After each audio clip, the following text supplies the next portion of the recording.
Ladies and gentlemen, it seems as if Sony is pulling the plug on the PC market. Today, we're going to be talking about a situation going on where Sony is going to be pulling single-player games from storefronts like Steam because of a multitude of reasons that we're going to be discussing. Now, there's been a lot of insiders and people coming forward that have close associations with Sony saying that Sony is going to make a major shift in the way they approach the PC market. And one of the biggest ones, well, not even one of, it's actually the biggest move that they're doing, is that single player exclusive titles like God of War, Horizon Zero Dawn, even future single player games like Wolverine, for instance, will be pulled from the PC market. Now, I do want to put this out there. Sony hasn't made any announcements. Again, this is just rumors and whispers, but we're getting a lot of sources just coming forward, including the Bloomberg reporter, Jason Schreier, if I'm pronouncing his last name correctly.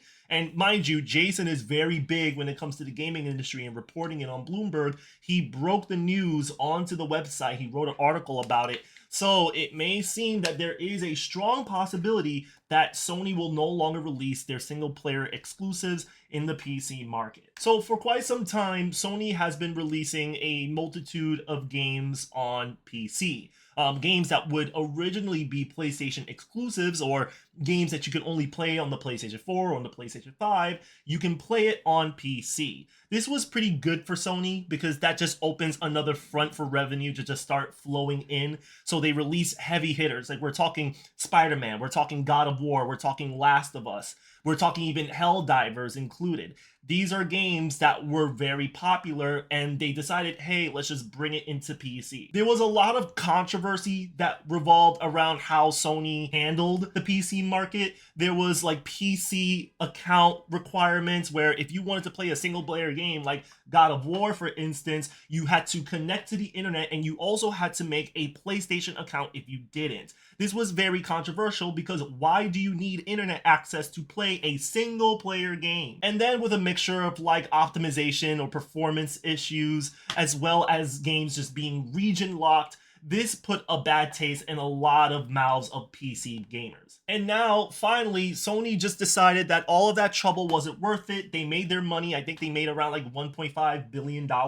So they decided to just pull the plug on PC and just keep it moving. But we're actually going to cover a few reasons as to why this may be the case. This one reason, I feel this is going to be what a lot of people are going to say because it's just so easy to remember and it's just straightforward where you don't have to explain much. It's the fact that PC ports just didn't sell well. Like you had like Spider-Man that barely broke past like 2 million copies sold.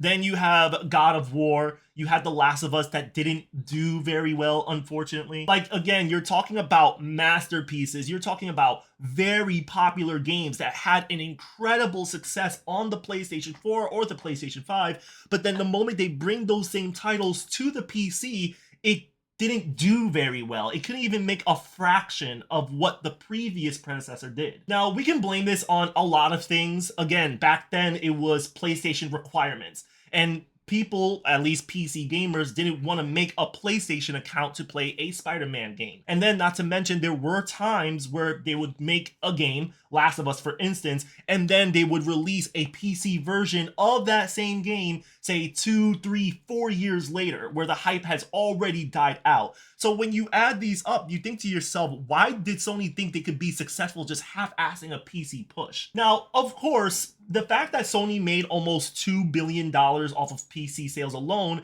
is impressive. Don't get me wrong, like $2 billion is a lot of money to make in the PC market. But at the same time, when you really break things down to blocks and you see how each PlayStation exclusive game performed, it's not really all that impressive, to the point like it's not even worth the effort to develop these games.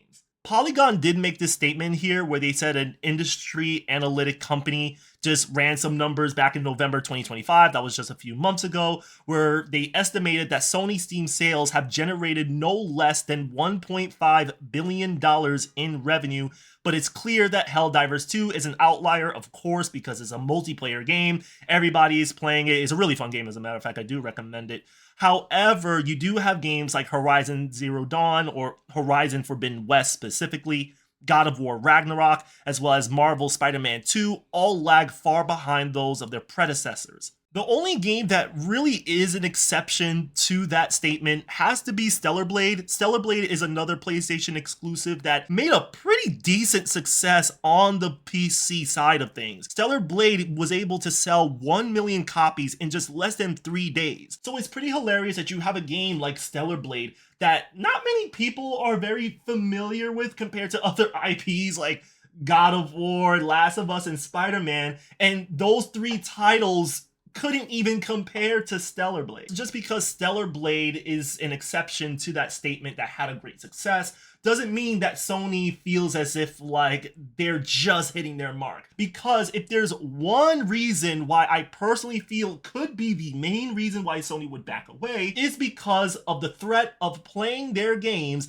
on an Xbox console. There has been reports a few months back where they said that the Xbox could possibly make their first ever PC console gaming system. So basically what that means is that if you have an Xbox, you can play PC games on that Xbox console. Now, if you think about it, Sony's making PC ports of their game, which means that you have an Xbox that could play a PlayStation game via PC. Sony doesn't want their titles to be played on Xbox. If Sony releases games like Wolverine, for instance, on PC, and Xbox drops their PC gaming hybrid system, that means that someone could buy an Xbox and be able to play Xbox, PC, and PlayStation exclusives on the same platform. Sony doesn't want to allow this. So this is more of Sony's way to actually protect their single-player exclusives from being played on Microsoft's Xbox, leaving the single-player exclusive titles to the PlayStation 5 or the PS4 gives players more the reason to buy a PlayStation 5 to begin with.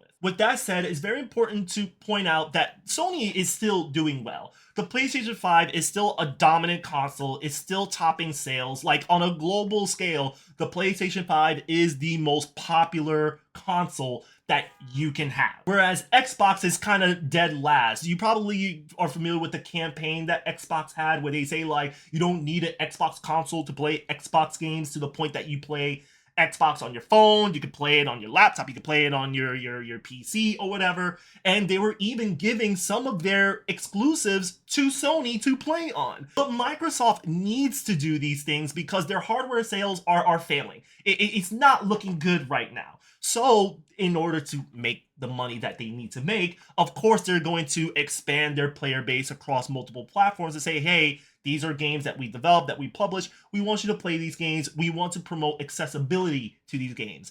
Sony doesn't need to do that. And then with that said, I think it's also important to recognize that Sony doesn't need PC gamers. Steam, as a matter of fact, doesn't need Sony to throw games in there so Steam can make a little bit of money on the side as well. None of these companies need each other. Sony has been around for decades. They don't really mess with PC like that. They just kind of dip their toe in it to see what it's like. They've made some fuck ups and they decided, you know what, this is not for us. I want to protect my IPs. I don't think we need to throw our games in there like that. And that's really the bottom line. I think from a business perspective, it definitely makes sense why Sony would pull out. But it depends on how you look at it. If you look at it as the reason why Sony pulled out was because they were lacking in sales, okay, Sony took an L for that. Like, Sony was moronic for what they did. If you have poor optimization and performance issues, when you release PC ports a year, 2 years, 3 years, 4 years after, when you force people to make PSN accounts to play a single player game, when you region lock dozens upon dozens of regions from playing your games, yeah, there's no surprise why you wouldn't be successful in the PC market to begin with. Now, if you're looking at things from, hey, Sony wants to protect their brand from being played on an Xbox console, then that makes perfect sense. Sony doesn't want games like God of War or Horizon Zero Dawn or Last of Us to be played on an Xbox console because it exists in the PC market and Xbox has access to that PC market, the PC library, if you will. It would legitimately be a workaround or a loophole when it comes to playing PlayStation exclusives, and Sony is pulling out of that market just to better protect themselves, to give people more reasons to buy a PlayStation 5 as opposed to just an Xbox. Now, again, I don't think Sony is going to be hurt by this. Like, this isn't a win or a loss on Sony's end. They not lost a little bit of money, but they just handled the PC market thing just terribly. That's really all I have. I don't really know what to take from this. I guess it's just business as usual, if you will. But anyways, I just wanted to talk about this because there were people that was just booing Sony for pulling single player games out, and I was like, okay, it's deserved, but then at the same time it's not. It really depends on how you look at it. From a business perspective, it definitely makes sense to protect your IPs, but at the same time, if you're complaining about the lack of sales on your PC ports, that sounds like a skill issue. That's all I have. I'll see y'all in my next video. Peace.